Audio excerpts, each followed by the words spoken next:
During the Easter and Pentecost seasons this year at Kenilworth Union, Joe and Katie and I are going to be preaching a sermon series called The Image of God, and it's meant to be a companion series to the Monday night classes. We're beginning tomorrow night. Joe will tell you about those in just a moment. As we were talking in staff the last few months, we all shared our shock that we live in a world where Harvey Weinstein and Larry Nassar are even possible, and where unarmed black men are still shot in their own backyards. And so the subtitle for this sermon series might be Theological Resources for a World of Me Too and Black Lives Matter. We're going to be thinking about how we can see the image of God in the other and in the different. This is the first in that series. It's Doubting Thomas Sunday. The gospel lesson is from John 20. When it was evening on that first day, the first day of the week, and the doors of the house where the disciples had met were locked for fear of the authorities, Jesus came and stood among them and said, "Peace be with you." After this, he showed them his hands and his side. Then his disciples rejoiced when they saw the Lord. But Thomas, one of the 12, was not with them when Jesus came. So the other disciples told him, "We have seen the Lord." But Thomas said to them, "Unless I see the mark of the nails in his hands and put my finger in his side, I will not believe." Later his disciples were again in the house, and Thomas was with them. Although the doors were shut, Jesus came and stood among them and said, "Peace be with you." And then he said to Thomas, "Put your finger here and see my hands. Reach out your hand and put it in my side. Do not doubt, but believe." Thomas answered him, "My Lord and my God." And Jesus said to him, "Have you believed because you have seen me? Blessed are those who have not seen and yet have come to believe."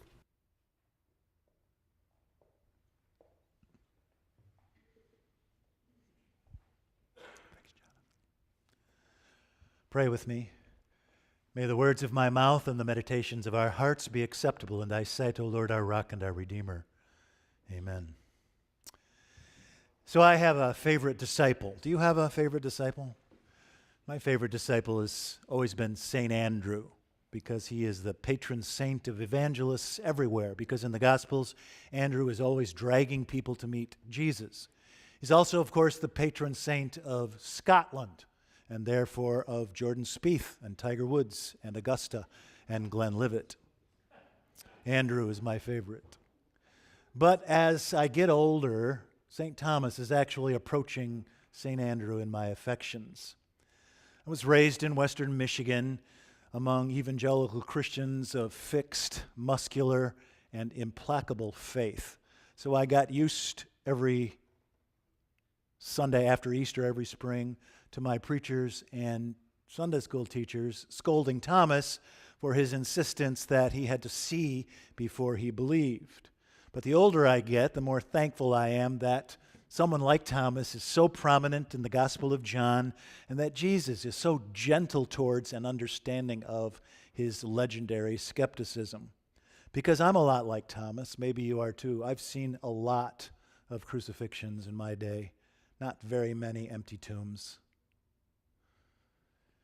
And you know, in the present day, our world lurches between promise and disappointment. And so intelligent Christians and intelligent Americans should be miserly with their credulities, yes? We should be penurious with our intellectual assent. Faith is like money. Faith is a currency, so you don't waste it on that which is unworthy. On, for instance, the National Enquirer, or World Wrestling, or UFO sightings, or fake news from Russia on Facebook. We should be miserly with our credulities, like Thomas.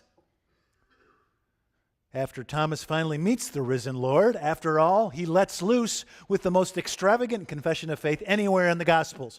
"My Lord and my God" is what he says. He starts with, "Unless I touch the nail prints in his hands and run my finger along his lanced flank, I will not believe." That's where he begins, but he ends with, "My Lord and my God." He begins with wary skepticism, but ends with lavish doxology. And what we learn from St. Thomas is that the opposite of faith is not doubt. The opposite of faith is despair. The opposite of faith is not doubt. The opposite of faith is acquiescence. The opposite of hope is not doubt. The opposite of hope is giving up. Frederick Buechner says, whether your faith is that there is a God or whether your faith is that there is no God, if you tell yourself you don't have any faith or any doubts, you are either kidding yourself or you are asleep. Now, Martin Luther King was a man of towering faith, yet all his life his soul was riven with constant doubt. One day in September of 1966, Andrew Young couldn't get Martin Luther King out of his bed. He was so depressed. They'd been in the middle of a campaign to integrate the schools in Grenada County, Mississippi.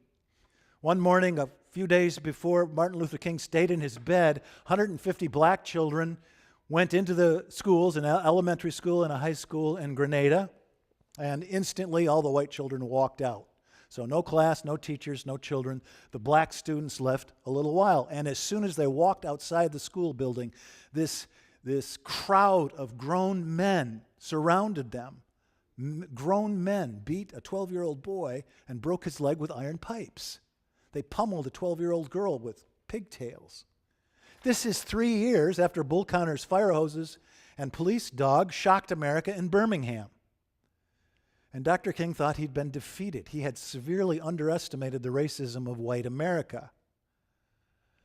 But then, of course, 18 months later, on April 3, 1968, 50 years ago this week, he launched the second greatest speech of his life. I've been to the mountaintop, and I've seen the promised land. Mine eyes have seen the glory of the coming of the Lord.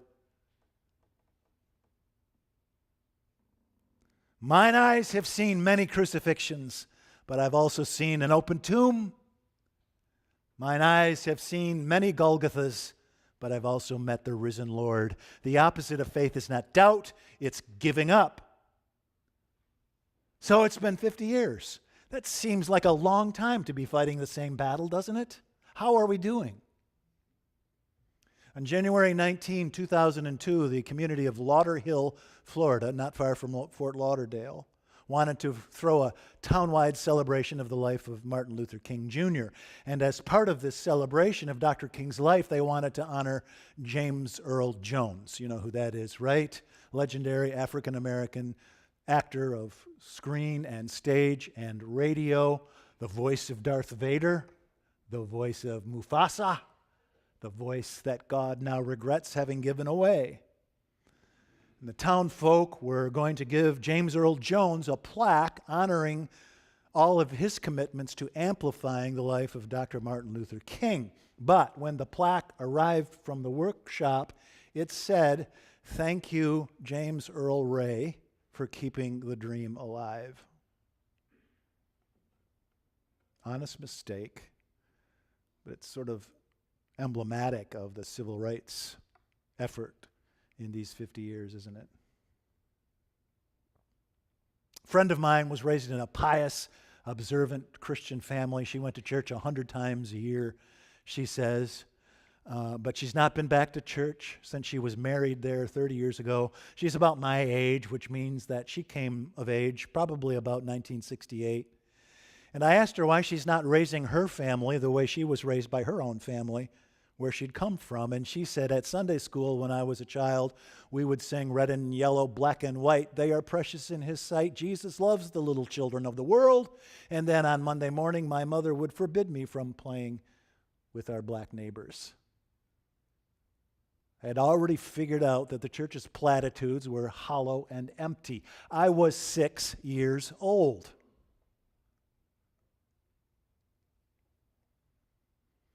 Do you know the name Willie O'Ree? Willie O'Ree is a black Canadian. He was born in 1935 in New Brunswick, Canada. And when he took the ice on January 18, 1958, 60 years ago, Willie became the first black hockey player in the NHL for the Boston Bruins. They call him hockey's Jackie Robinson. When Willie was playing hockey for the Bruins, fans would throw black cats and cotton balls on the ice. So today, in 2018, people like to talk to Willie about the slurs he experienced back then, 60 years ago. And Willie always says, back then? What do you mean, back then? Let me tell you something that happened a few days ago.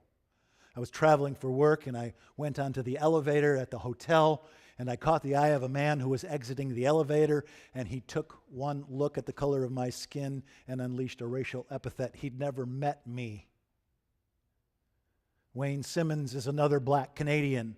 Wayne skates for the Philadelphia Flyers. Fans throw banana peels on the ice when Wayne shows up in the arena. This happened in 2011.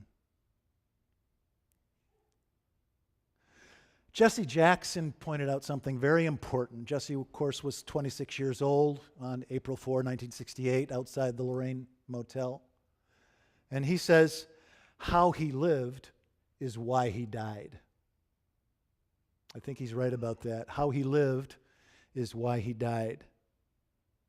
Now, we forget that, right? The instant he died, America canonized Dr. King as a secular saint. 30,000 people attended his funeral, including 80 U.S. senators and representatives. He is the only American, and with Jesus, the only human being who has his own holiday with a name on it. But we forget that when he was alive, he was the most hated American since Abraham Lincoln. If you are going to campaign for wider freedoms, your fellow citizens will hate you. I remember this. Do you remember this? The language and the attitude we white Americans had toward Dr. King in the 1960s. We use the same language about him as many white Americans use today about Colin Kaepernick. That's the exact analog. So mine eyes have seen so many Golgothas in 50 years, but also an empty tomb. The opposite of faith is not doubt, it is giving up. And so we become Easter people by honoring and continuing the legacy he had to give up when he died at the age of 39. And so we remember what he was doing in Memphis, right? Trying to support a strike by sanitation workers who were earning 65 cents an hour, no overtime, no benefits. Most of them were on food stamps because they couldn't support their families on what the city of Memphis paid them. And so for us 50 years later, right, we support livable wages for the people with the most elementary jobs, school teachers, child care workers, baristas, custodians. And we work to close the wage gap between black and white and men and women. It is not fair that women earn 70% of what men earn. And we cross the borders of the ghettos that divide us. Schools in 2018 are just as segregated as they were in 1968, 14 years after Brown v. Board of Ed. And we remember that monochrome is tedious, and that the differences between us are gifts, not threats, enrichments of our common life together. And we hire outside our own clan and kin, right? Because as Father Greg Boyle put it from his gang ministry in L.A., nothing stops a bullet like a job.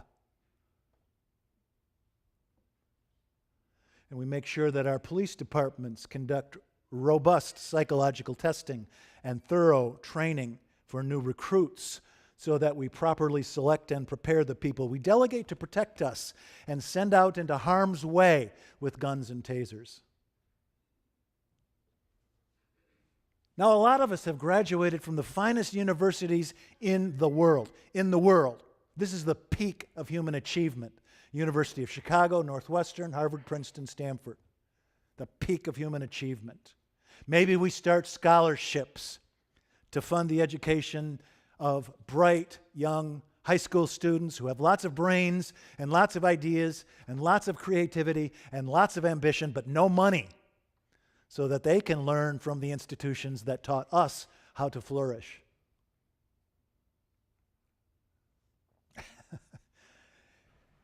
In 1963, during the Children's March in Birmingham, when they incarcerated Dr. King at the Birmingham City Jail on Good Friday. The comedian Dick Gregory said, "I was hoping that when they put him in jail on Good Friday, they would check back on Easter morning and he would be gone." And that's exactly what happened 5 years later in Memphis. When they tried to do him in on April 4, 1968, when they tried to silence this vexing revolutionary on his own Good Friday. And so there he lay in a pool of his own blood on the second floor balcony outside room 306 of the Lorraine Motel. But when they came back to mop it all up later, he wasn't there. He was gone. He'd already fled into the future.